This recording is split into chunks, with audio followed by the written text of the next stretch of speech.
When Jonathan Roumie walked onto the set of Jimmy Kimmel Live, the studio energy was its usual electric self-bright lights, late-night laughter, a crowd buzzing with anticipation.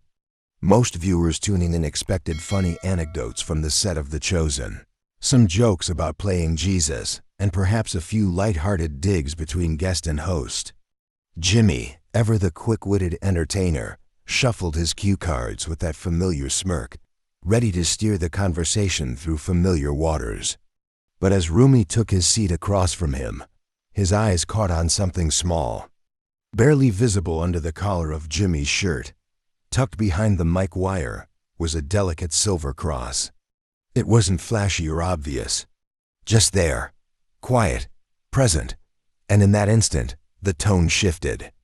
Jonathan's smile didn't fade, but it faltered slightly, just enough to catch the camera. Something inside him stirred.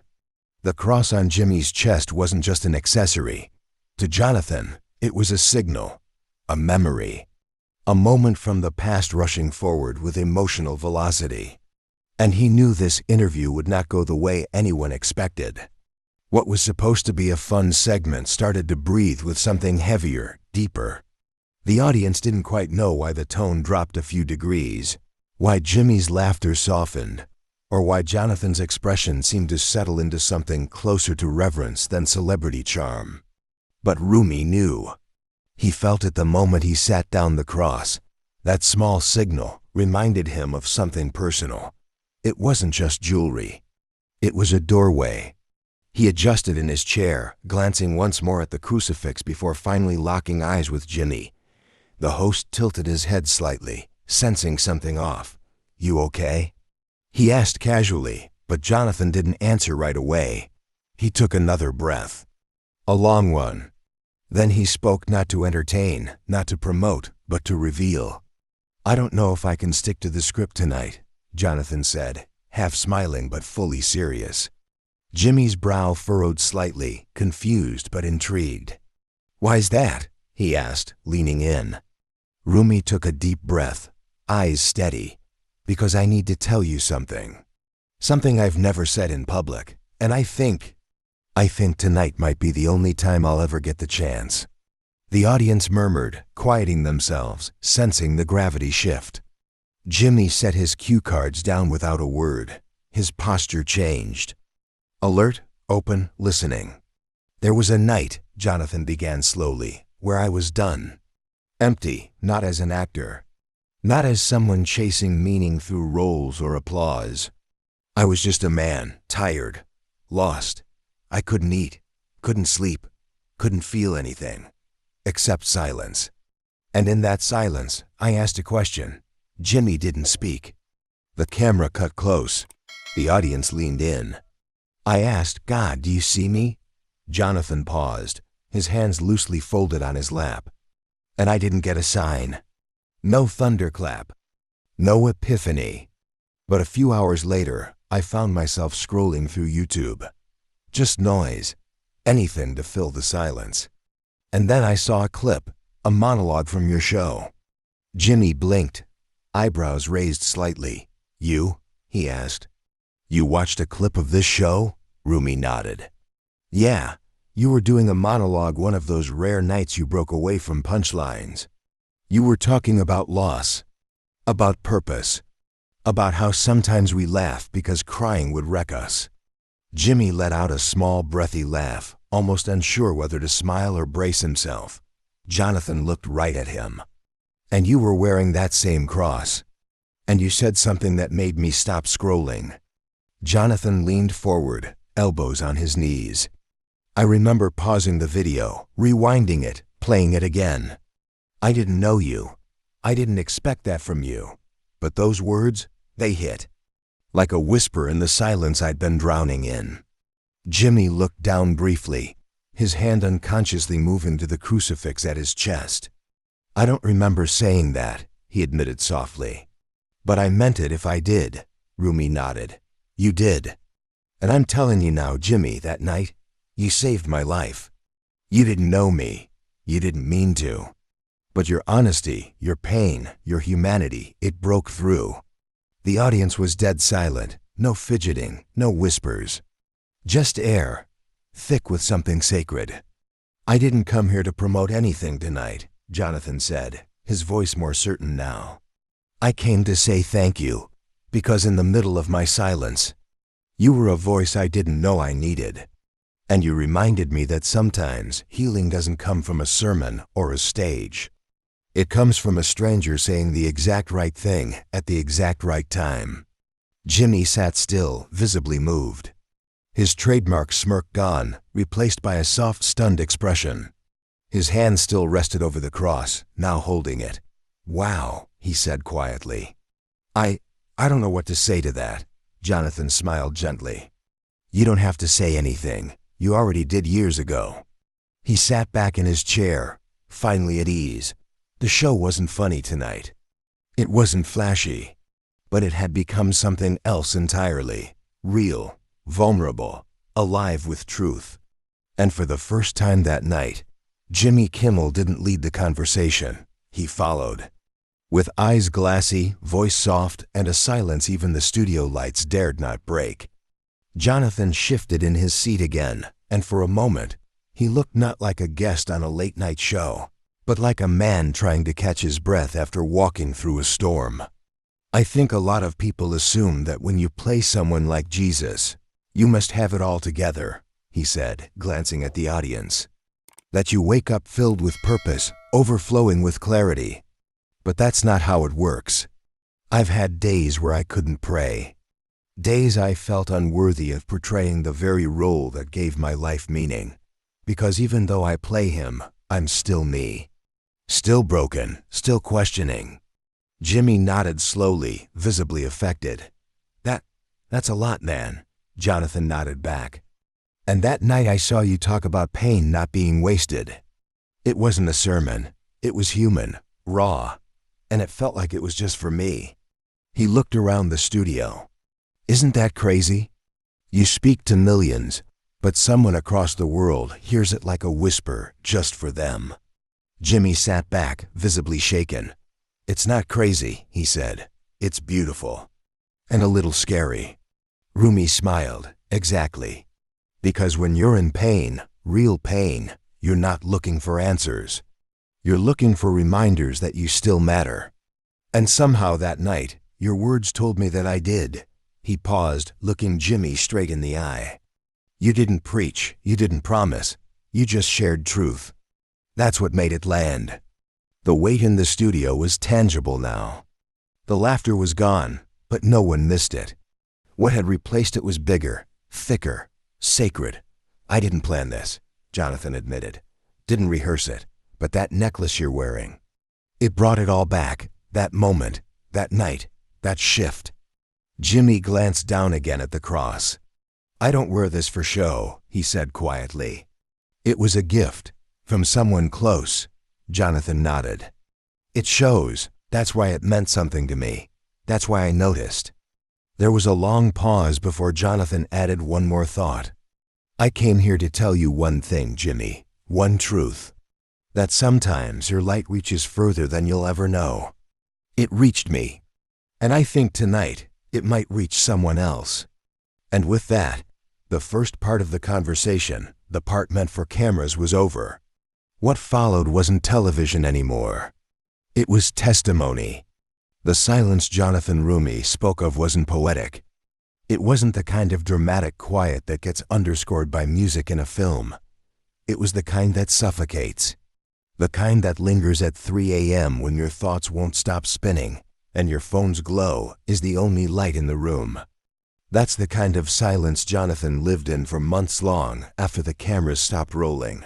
Long after the applause faded, and long after the excitement of portraying Jesus turned into the pressure of carrying people's expectations. He kept it all hidden behind interviews, photo ops, red carpets, smiles that didn't quite reach his eyes. And yet, through all the public attention, all the acclaim, he was sinking privately. Not into scandal or addiction, but into something far less visible, a quiet kind of despair. The kind you can hide in plain sight. "There were days I couldn't tell if I was pretending to be okay or if I was just numb," he said. "And the strangest part is, No one knew, not even my closest friends. Because when you're someone who's expected to inspire, to uplift, you don't feel like you're allowed to fall apart. His voice didn't waver, but you could hear the years behind it. The audience remained still reverent. Even Jimmy Kimmel, typically a master of momentum, said nothing. He simply listened. Jonathan leaned back, exhaling slowly. I was doing interviews, showing up to events, quoting scripture, smiling. But inside, I was empty. Worse, I was ashamed of the emptiness. I felt like a fraud. He paused, visibly collecting himself. There's something terrifying about being praised publicly while feeling like you're failing privately. Jimmy's eyebrows pulled together, his face now solemn. That sounds really lonely. Jonathan nodded. It was, and I didn't know how to ask for help. Who do you call when you're the one everyone calls for hope? He laughed, not from humor, but from that vulnerable place where honesty and pain overlap. That's the thing about silence. It convinces you that you're the only one in it, that no one else could possibly understand. The crowd, many of whom were leaning forward in their seats, were not just watching a celebrity. They were seeing a man unmasking his pain in real time. And it was human, deeply, profoundly human. Jimmy finally spoke, his voice lower than usual. I wear this cross because I lost someone close to me a few years ago, my cousin. We grew up like brothers. And when he passed, I didn't know what to believe anymore. I wasn't raised particularly religious, but wearing this gave me a strange kind of comfort. Jonathan's eyes widened, touched. That's what faith is, he said. Not always doctrine or tradition. Sometimes it's just holding on to the last thread of meaning you've got. Jimmy nodded slowly. Yeah, he whispered. Exactly. The silence returned, but now it was filled with something else: recognition. Two men, both seen as voices for others, confessing they were just trying to make sense of it all themselves. Jonathan continued, I didn't grow up thinking I'd ever talk about God publicly, especially not on a stage like this. I thought I'd be a background actor my whole life, maybe teach drama, maybe disappear. But life doesn't unfold the way you script it. He looked out into the audience. Sometimes the silence shapes you into something unexpected. And sometimes it breaks you open just enough for something divine to get in. Jimmy leaned forward, resting his arms on the desk. And when you saw that clip, he asked, what exactly did I say? Jonathan smiled, soft and full of something like gratitude. You said, even when you don't feel it, your story matters. Even when no one claps, it still counts. And even when you feel like you're breaking, maybe you're just breaking open.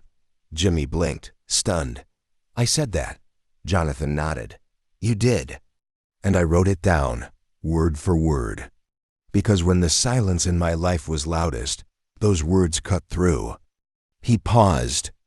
And I think that's the real ministry, not preaching, but being brave enough to share your own pain, so someone else doesn't feel crazy for having theirs. The audience stayed quiet, some visibly emotional. One woman wiped a tear, while a man in the second row lowered his eyes, overcome. This wasn't a typical late-night segment anymore. This was sacred space. Jimmy finally leaned back again, shaking his head in disbelief. I've made a lot of jokes on this stage, he said. But I never thought I'd be part of a moment like this. Jonathan smiled again, but it wasn't the smile of a guest trying to charm an audience. It was the smile of someone finally unburdening. You were Jimmy, long before tonight. You just didn't know it. And with those words, the studio became quieter than it had ever been. Jonathan took a breath, not rushed, not performative, just real. You know what I've learned about silence? He said, his eyes slowly scanning the audience. It's not empty, it's full. Full of the things we're too afraid to say, the memories we try to forget, the prayers we whisper hoping no one hears us. Silence isn't absence, it's waiting. His voice cracked slightly, not from nerves, but from the weight of what he was carrying. And when I was sitting in it, drowning in it, the last thing I expected to hear was your voice. But there it was. Not from a sermon, not from a church, but from a late-night host with a cross on his chest, telling me my story still mattered. Jimmy looked down again, his fingers tracing the outline of the cross on his chest. "Isn't that strange?" he said quietly. "How we think we're just doing our job and someone out there hears a lifeline." Jonathan nodded. "That's grace. It finds people through the most unexpected channels. I think that's why I had to say this now, because someone else is where I was. Someone's in their silence right now, scrolling like I was. And if they hear this, maybe it becomes their lifeline too." He looked directly at the camera as he said that, like he was speaking across time to the version of himself who needed those words most. The camera slowly panned the audience. Not a single phone was out. Everyone was listening. Not to a celebrity, not to a scripted show, but to a testimony. "People forget that faith isn't loud," Jonathan added. "It doesn't need a pulpit or a platform. Sometimes it's a look, a sentence, a moment. That's all it takes to remind someone they're not forgotten." Jimmy's eyes were glassy now. "That's what that video was for you?" he asked. "A reminder?" Jonathan nodded. "It reminded me I wasn't alone. And more importantly, it reminded me that God doesn't always speak through preachers. Sometimes he uses comedians. And I know that might sound strange, but that's what happened to me. And ever since then," Jonathan continued, "every time I feel that silence creeping back in, I remember that moment. I remember you on a stage, just being honest, just being human. That's what helped me find my way back to my own voice." Jimmy wiped at his eyes discreetly, visibly affected. The studio lights, usually sharp and clinical, felt softer now, almost like they too had dimmed in reverence. "And the thing is," Jonathan said, "you probably don't even remember that night. But I do, because it gave me a reason to wake up the next morning." A long beat passed. The kind of silence that wasn't awkward or staged, but reverent. Then Jimmy finally said, "I think you just gave me the greatest compliment of my life." Jonathan smiled. "I didn't mean it as a compliment. I meant it as truth." And with that, the segment shifted again, not just from light to heavy, but from story to sermon, from routine to revelation. For a brief moment, every person in the room was part of something bigger than a show. They were witnesses to redemption being passed on in real time. Jonathan leaned forward one last time.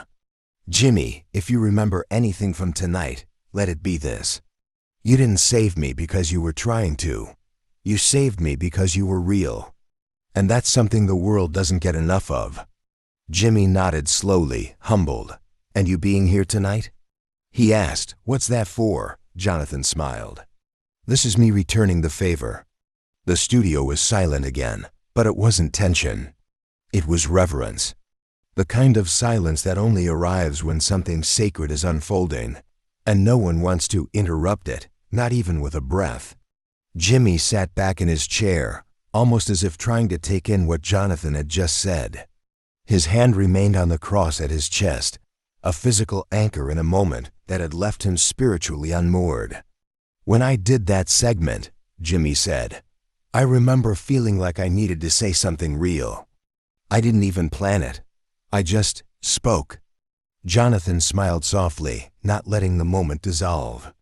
"And that's what made it powerful," he said. "You weren't trying to be inspirational. You were just being honest. And that night, I needed that kind of honesty more than anything." He leaned forward, resting his elbows on his knees.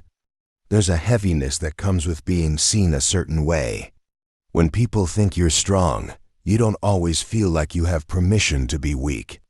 Jimmy nodded, relating in real time.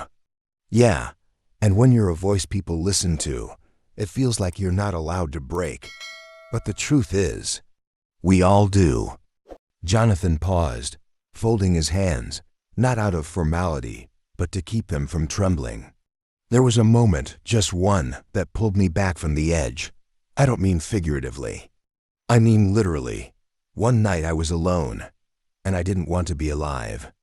It wasn't loud, it wasn't dramatic, it was just cold, like I had already left myself and didn't have the energy to come back. Jimmy's face dropped. His hands now both resting on the desk, his posture stilled. He didn't interrupt. "I was scrolling," Jonathan continued.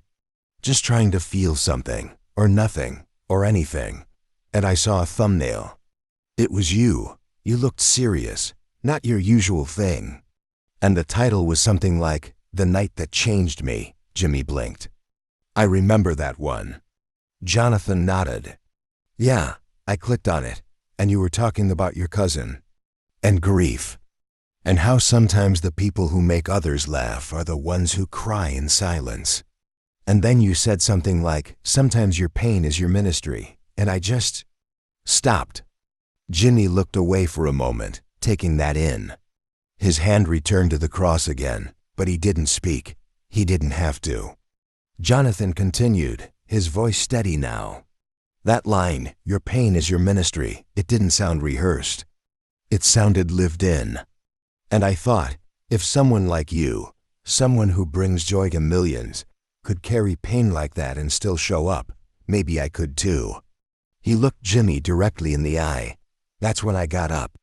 Off the couch, out of the darkness, not because I was healed, but because I realized I wasn't dead yet. And if I was still breathing, maybe God wasn't finished with me." Jimmy blinked hard. One hand covered his mouth now. The crowd didn't move. No one shifted. The tension wasn't dramatic. It was sacred, real, alive. "I never meant to tell this story publicly," Jonathan added. "But seeing you tonight, seeing that same cross around your neck, I couldn't stay quiet." He exhaled sharply. "I needed you to know. You weren't just filling airtime that night. You were reaching someone you didn't even know existed." Jimmy sat back slowly, then leaned forward, elbows on the desk, forehead in one hand. "I don't know what to say," he whispered. Jonathan smiled gently. "You don't have to say anything. You already did." The audience was frozen, not out of politeness, but because they understood the gravity of what was unfolding. This wasn't acting. This wasn't television. This was ministry in disguise. Jonathan continued, his voice now almost a whisper. "I carried your words with me for weeks. I'd repeat them to myself when the silence got too loud, when the weight came back. And somehow those words reminded me that I wasn't invisible, that my story still mattered." Jimmy looked at him, something deeper than emotion now behind his eyes, something like awe. "All these years," he said slowly, "I just thought I was trying to make people laugh." "You were," Jonathan replied. "But laughter isn't the opposite of pain. Sometimes it's the path through it." Jimmy's eyes watered again. "And all this time I didn't even know it mattered." Jonathan reached out gently, placing a hand on Jimmy's. "It mattered to me. And that's enough." The quiet that settled over the room wasn't the kind you wait to break. It was the kind you respected, that you sat inside of. Because no one, especially not the older folks in the audience, missed what was happening. This wasn't another celebrity story. This was a moment of truth. A man of faith, broken and rebuilt, sitting across from a late-night host who never asked to be anyone's lifeline but became one anyway. Jonathan sat back slowly, letting his words breathe, giving Jimmy a moment to absorb them. "You know," he said gently, "when I got that first call to play Jesus, I felt two things. Fear and disbelief. I wasn't sure I could carry it. Not just the character, but what came with it, the weight, the expectations, the eyes on me. And for a while I tried to convince myself it was just a role, a job, but it wasn't. It was something more. And you," he paused, eyes soft, "you remind me of that. Because you didn't try to be a minister, but you became one." Jimmy looked up, confused but open. "What do you mean?" he asked. His voice had dropped nearly an octave, more curious than skeptical. Jonathan smiled, not with amusement, but with reverence. "You think you're just telling jokes, hosting interviews, keeping people entertained. But Jimmy, the words you spoke that night, they didn't come from performance. They came from pain. They came from purpose. That wasn't a comedy monologue. That was a sermon dressed up in late-night clothes. The crowd stirred slightly, sensing the shift. Jonathan leaned forward again, his tone low and unwavering. You don't need a pulpit to preach. You don't need to memorize scripture to be used by God. All he needs is a willing heart. And that night, whether you meant to or not, you became his voice. Jimmy didn't answer. He couldn't. The moment was heavy with something bigger than them both. He looked down at the desk again, hand slowly tightening around the crucifix on his chest, as if trying to hold on to something that was suddenly pulsing with a deeper meaning. Jimmy, Jonathan said softly, when people hear your voice they laugh, but what they don't realize is, they're also healing. Because laughter doesn't just entertain.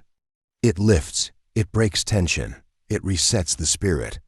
And when it's real, when it comes from someone who knows sorrow, it saves lives.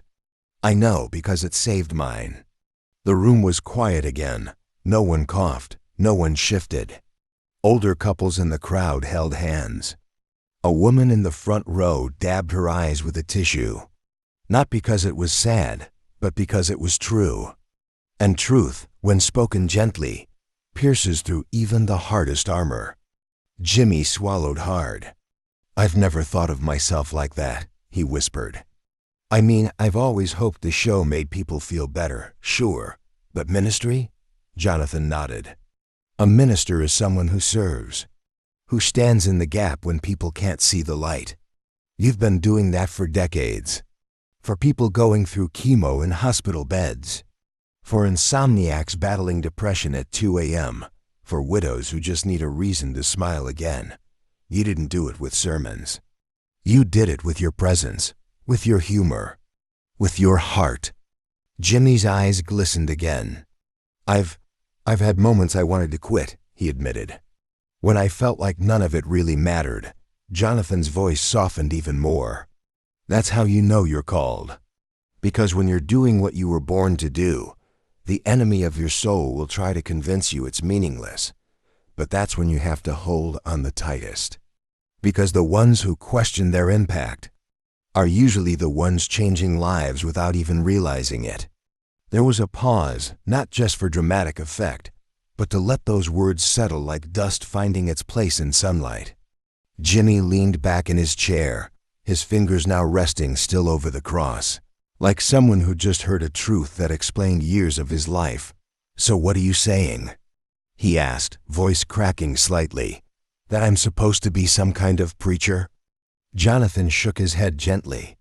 No, he said. You already are. You just don't use a pulpit.